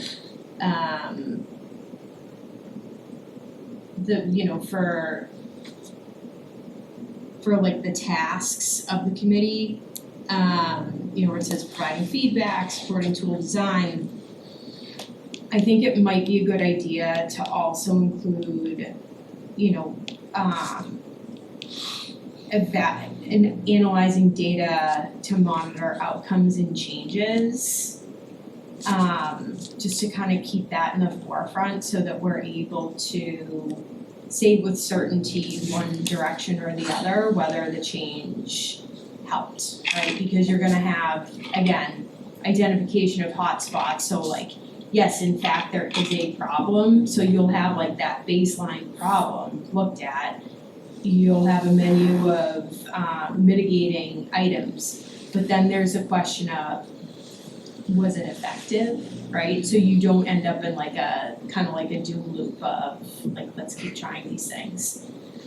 And then the other question is, I don't know for like Nick and like the town side, but monitoring capital spend or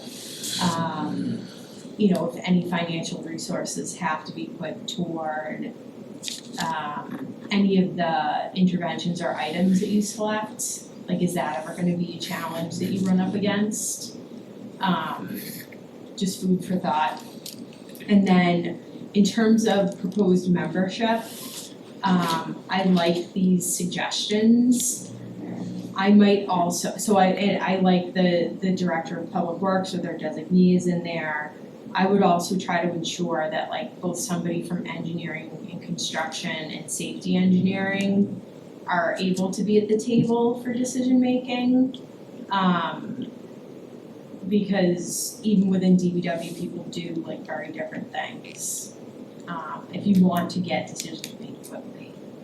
And then the other question is, I would imagine, and again, the plan's not done yet, but when you identify some of these hotspots, I would put some money on some of the hotspots are gonna be in areas where there are like across jurisdictions. So as you get close to the border with the city, right, as you get closer to, you know, highway access points or DCR properties, those might be some of your trickiest hotspot areas. So, I don't think you necessarily have to have somebody on the committee that, you know, folks who are from those other agencies, but it might be a good idea to contemplate like, you know, weaving them into meetings and stuff, cause you'll need their, you may end up needing their support to like deploy the intervention. That's why we have you. I can help where or as long as it doesn't violate my conflict of interest, but those are just things I would look toward. But I think on the whole, it's like there's nothing I would take out, there's just maybe things I would think of or add. A thorough line of questioning. Or just like a stream of consciousness. No, I at risk of interrupting any other Yeah. questions, I in addition to being better stated than I probably could have written it, the one probably difference we have thinking about it is some of that work, I had in my mind of a sort of next phase, when I say in here, you know, basically contemplate the longevity of this committee. Yeah. You know, I think there will be a point where hopefully we have, you know, internalized sort of the tool design recommendations about how we sort of structure traffic calming decisions in town and implement the recommendations we want from that. There may be a time to consider, okay, do the individual project decisions, you know, is this committee working on that or is that traffic commission? Yeah. And so that, some of your suggestions, I wonder, you know, where that point is, you know, is that getting in almost like a phase 2 for this committee? But Yeah. most of them, I think, are pretty clear and would be great additions here, so we can plug those in for sure. I'm just trying to, your membership recommendations sounded smart, and Nick, you know, you chime in too if you have views otherwise, but. I think I would expect DPW to be heavily involved, whether they're explicitly on the committee or staffing the meeting. I mean, it's the commissioner, town engineer, and assistant town engineer, and that's it. So Okay. I think between the three of them, I would expect participation, whether explicitly on the committee or not. So I think it's covered, or you can expand it to say with staff support from some key staff, including town engineer, assistant town engineer, director of planning, in terms of not necessarily expected to be members, but expected to be relied upon Yeah. to provide feedback to the committee and meet with them as needed. Yeah. And then I think the engagement with the state agencies, I do wonder if that should actually just be part of the goals that the committee works on, because I think that's a good point in terms of engagement with. You're gonna around- run into that so fast. Good. Yeah, if the feedback is below Parkway in certain areas. Yeah. Having that as a goal, I think, or an action item really under this goal, this might be a way to address it.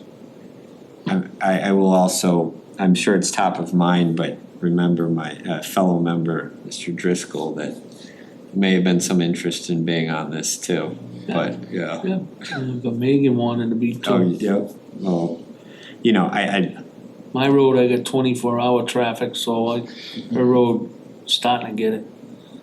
You know what I mean? yeah, well, If she, I just wanna see the work get done in Well, town, that's my I goal. would, step down, let you get in it. It's okay. You got your 24-hour I can always tell you two what I think. You're gonna have to have your meetings the same time, Yeah. the traffic commissioner has it. Cause a lot of them people are gonna be on your committee. DPW director, right, the engineer? So, We can polish up this, well, yeah. do we wanna, are we okay to move forward with being okay with the establishment and then some polishing of, as written, but knowing that it will be establishment to move forward? So, I mean, okay with that? Yeah. If that's okay, then I'll take a motion to, I will, I'd like to make a motion to approve the establishment of a traffic mitigation subcommittee. And there, subject to some. subject to some edits Pete might make, but yeah, so. Second. Motion made, second. Second, Mr. Driscoll. yes, Mr. Obasharma. Yes. Mr. Nolan. Yes. Sagard. And Yes, myself, yes. alright, nice job, Pete. Get your first Thank committee. you for your work, Pete. Thank you. It's gonna be great. Alright, let's go to 12. Mr. Milano, you want to take us through the Bicycle Advisory Committee? Yes, we have received a resurgence of interest in the Bicycle Advisory Committee. We are doing some homework and trying to figure out charge and composition. The committee has been established since 1999. We haven't laid our hands on an explicit charge. So unless there's any objection from the board, we plan to pull together a charge and then bring forward a list of applicants for the board's consideration at the meeting on August 4th. I tried to pull some together, just didn't succeed for this evening, but we'll plan to do both in terms of potential applicants as well as a charge, just to kind of formalize their goal and composition. Without any questions or concerns, I will take a motion to sort of re-engage the Bicycle Advisory Committee with documents to be presented on our next meeting. I make a motion to reestablish a bicycle advisory committee. Motion made Second, and seconded by Ms. Haggerty. Mr. Driscoll. Yes, Mr. Obasharma. Yes. Mr. Nolan. Yes. Second. yes. And myself, yes. Thank you. We'll move to item 13. Discussion update approval of boards and committees. I think we only have one to the Commission on Disability appointment of Joe Fundling. I'm gonna take some time here for discussion because I believe some members have been contacted about this appointment. So I will leave it open for any discussions or questions from members. That's myself or Mr. Milano can answer. Mr. Driscoll. Mr. Daly, I would like to table this if you would all agree, so you could get together with Mrs. Agostino about this. I'm not against the applicant, please, I'm not against the applicant. Just that she reached out to me a couple times today, asking if we could table it till Nick and Mr. Winston Daly can sit down and talk with her. Other thoughts from the members?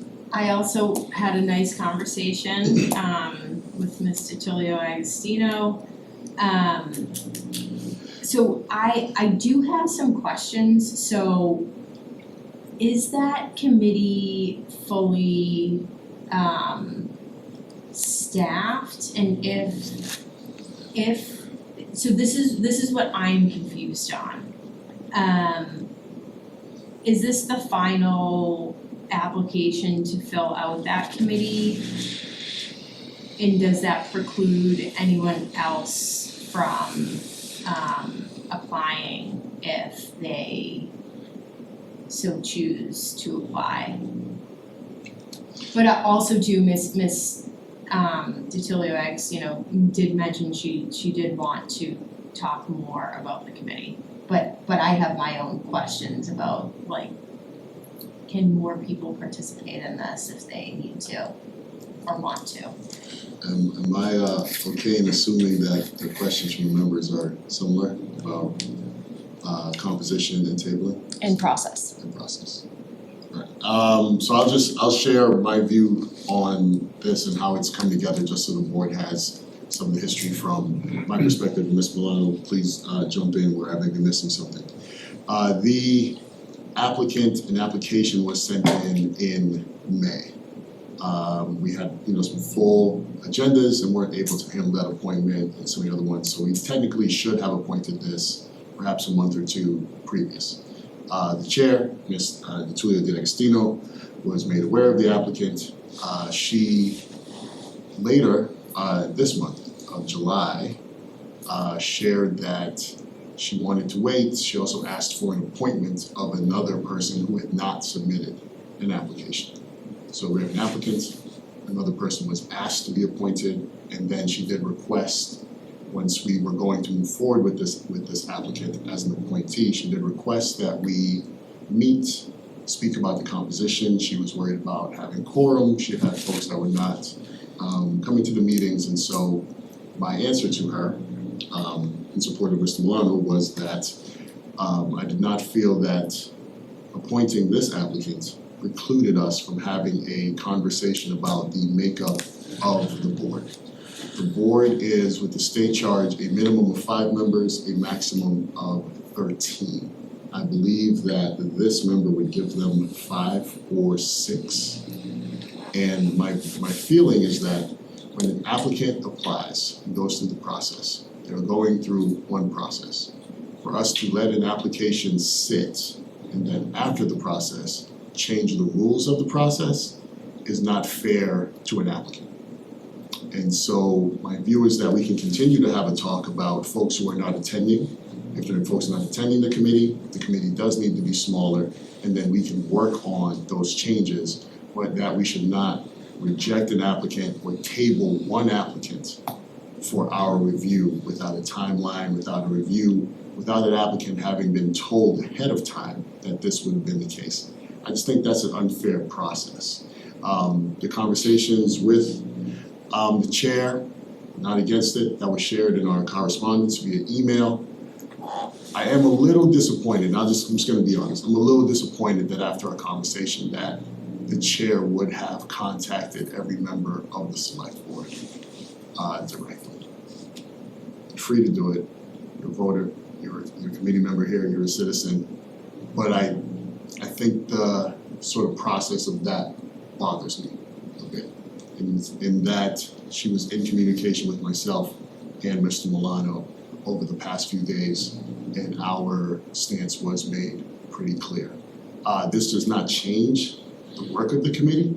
This is a young person who is trying to be civically engaged, a young person with disabilities that wants to be a part of our civic process. So I'm then particularly sensitive to us telling a young person that they should wait as we change the rules, perhaps, or review the rules, and that this appointment and our process can only bolster the committee. So that is my stance and why I asked for it to be on the agenda tonight, is that it was submitted under one set of rules. We have been asked to pause it to then change the rules, which I do not think is a good, clear, and transparent process.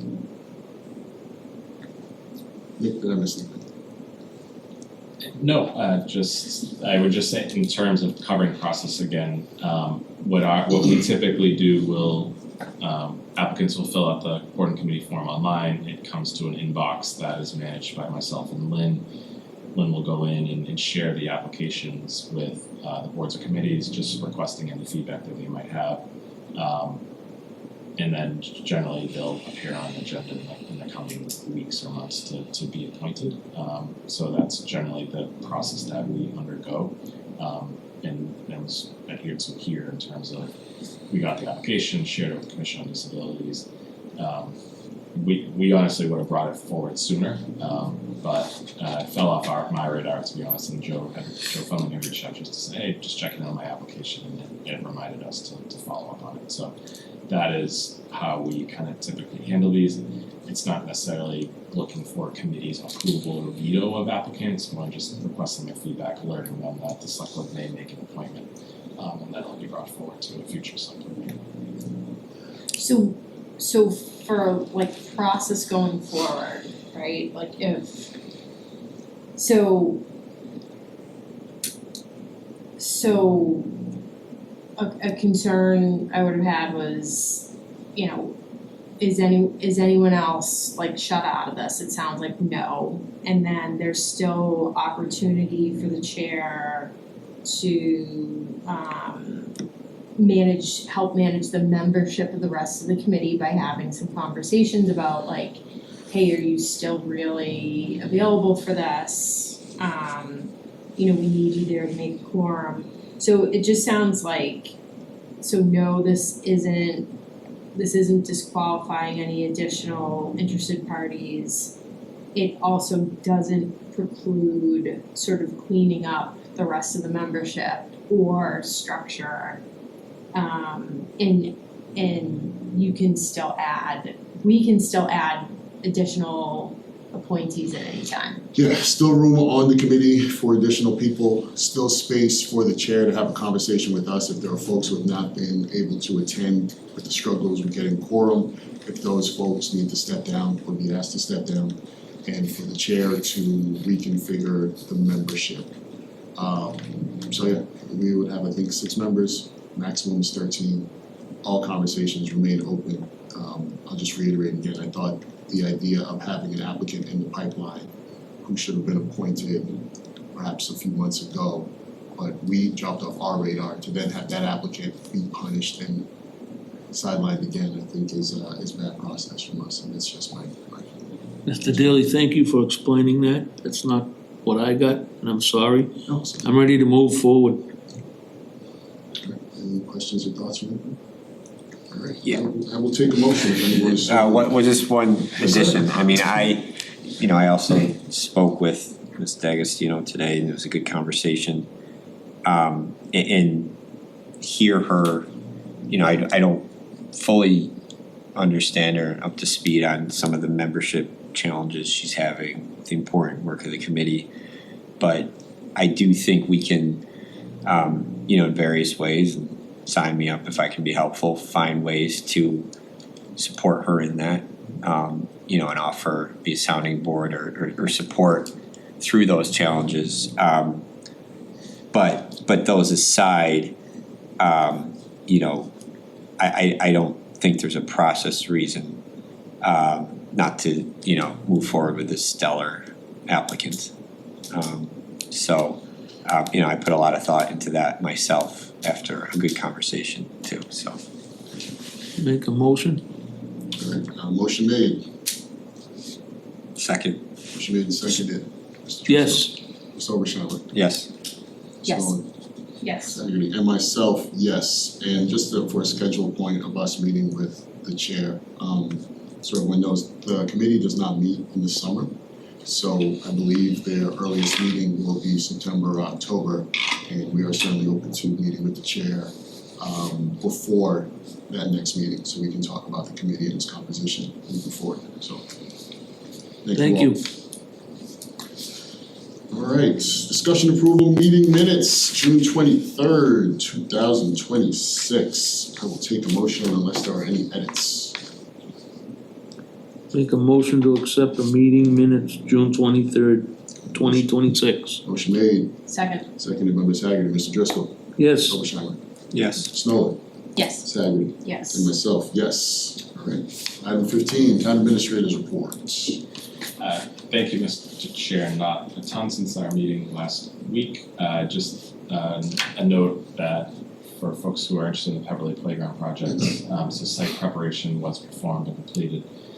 Again, at no cost to the town by Charlie Bosworth and his group. The contractor under contract with the town to install the playground equipment has mobilized. Playground equipment is going up. We expect that work to be completed over the next, hopefully 4 to 6 weeks and maybe sooner. But that is coming along, and equipment is starting to go up.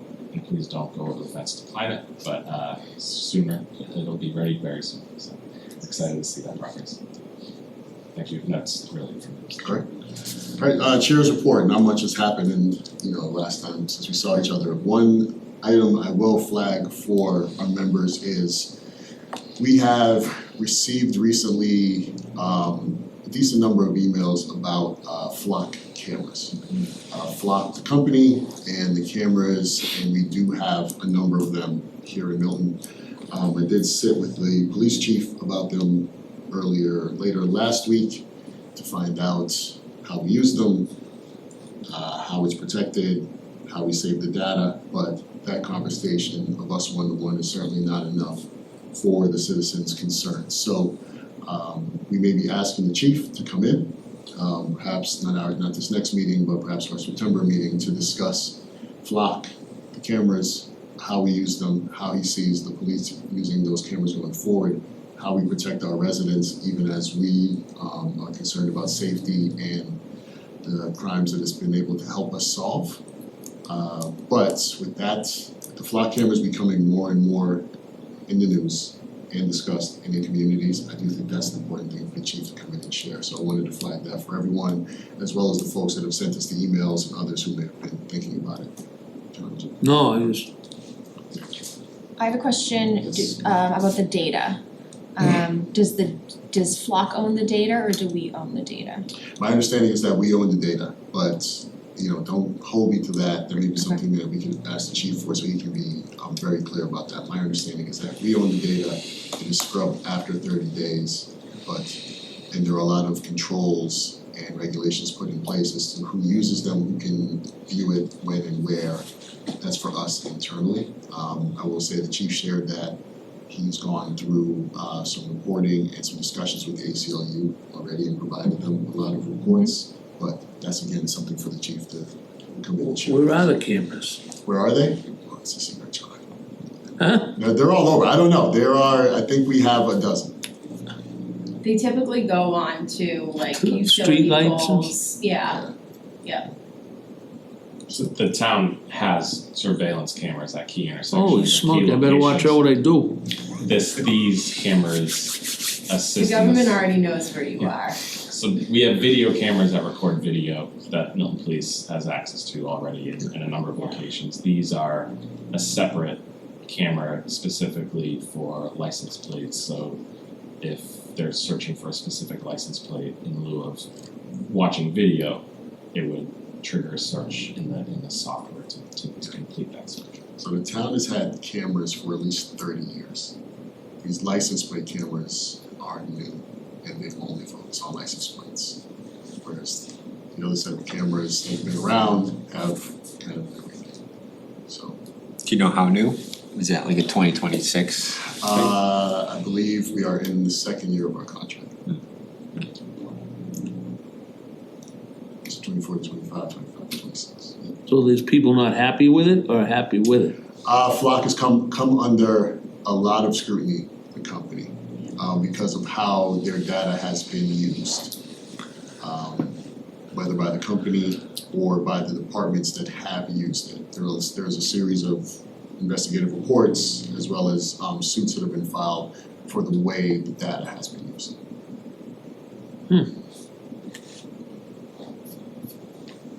Something new. So that's just something to flag for our future conversation with the police chief. 17, anything from the members, member reports? It's good news about that dispatch center. It's on its way. The grant is, yes, $8.5 million have been awarded in the grant. So we're moving a little closer. We're taking the next step to implementation, and there's going to be a number of decisions that come along that, so that's where we're starting to map out what those kind of key decision points are, and it's something we talked about bringing the two chiefs in the fall to provide an update and kind of and a map as to what the next steps would be. So we're going forward, not going sideways. Correct. Move into implementation now. It'll take a long time to ramp up and to at least 12 months, but that is the direction we're headed. Anything else from the members?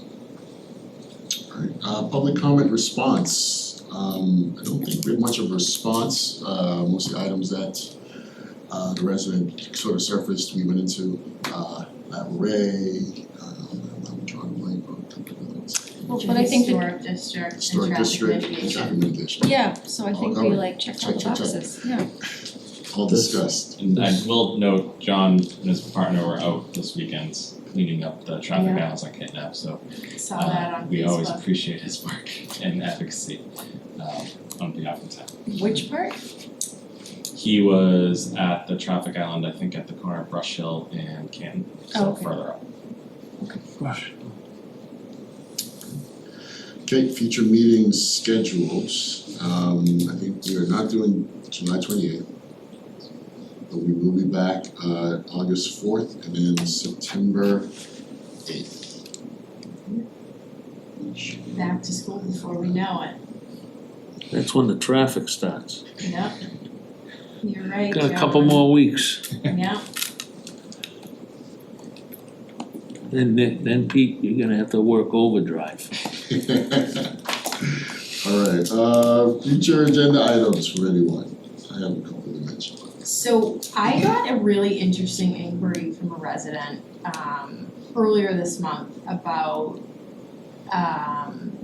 the prolonged drought that we're in and water conservation and what the status is of any potential looming water ban. I did a little inquiry with MWRA and they assured me that there is more than enough water in the Quabbin that like it could not rain for another year and a half and it'd still be fine. But I think the question that she raised was very interesting and I don't know if we could have someone from DPW or MWRA come out at some point to talk a little bit about what towns like ours can do to be more conscious about water usage, or if there are any other committees like the Climate Impact Committee that are taking additional steps on this.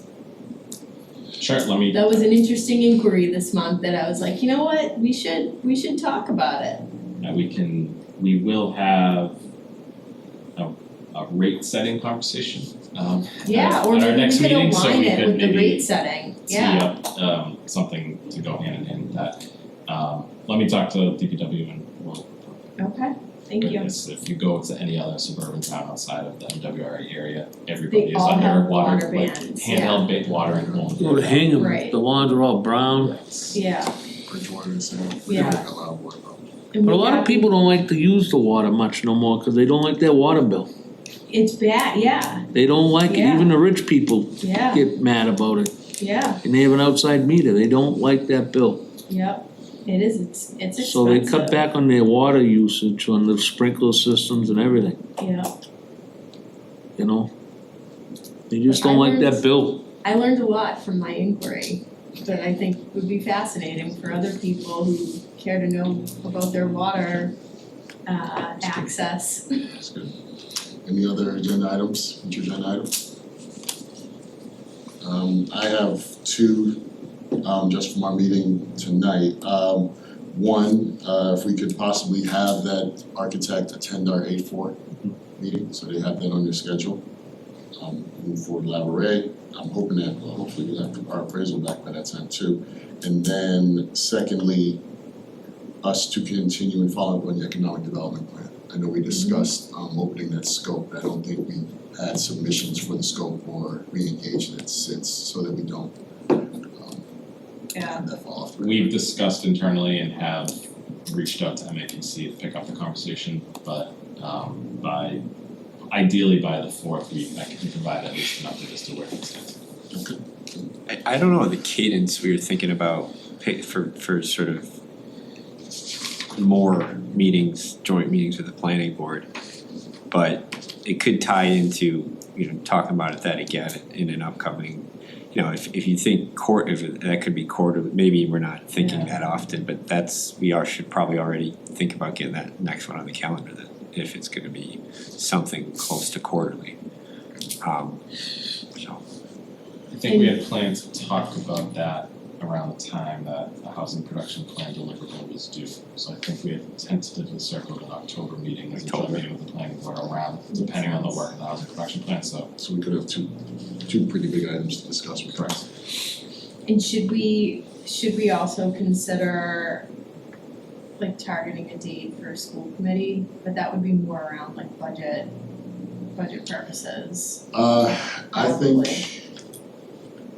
I think yes, but the school committee maybe after or during the final steps of Laboure. Okay. Because when we get their architect information and our appraisal, we will need to engage with them about their programming, cost analysis, and also how we go out to the town and the residents about the plans moving forward. So I think once we have both architect and appraisal, I think that we can schedule. We should schedule the school committee for the coming. Okay. Alright, we're getting to executive session. I was right at 2 hours, I almost had it. Alright, I move to enter executive session to consider purchase, exchange, lease, or value of real property, Laboure College at 303 Adams Street, based on my belief that discussion of this matter in open session may have a detrimental effect on the negotiating position of the select board. The select board will not return to open session. I'll also move to enter into executive session to discuss strategy with respect to collective bargaining. Milton Clerical Unit of the Southeastern Public Employees Association, Milton Professional Management Association, Milton Public Employee Association, Milton Firefighters Local 1116, Milton Police Association, Milton Superior Officers, Milton Library Association, based on my belief that the discussion of this matter in an open session may have a detrimental effect on the bargaining position of the select board. The select board will not return to open session. Second. Mr. Driscoll. Yes. Mr. Wishner. Yes. Yes. Ms. Hagerty. Yes. And myself, yes. Can you move to adjourn? Yes. I take a motion to adjourn. Make a motion to adjourn. Motion made, Second? motion seconded, Mr. Driscoll. Yes. Ms. Longshore. Yes. Ms. Nolan. Yes. Ms. Hagerty. Yes. And myself, yes. Say goodnight, Gracie. Good night, Gracie. Oh, go.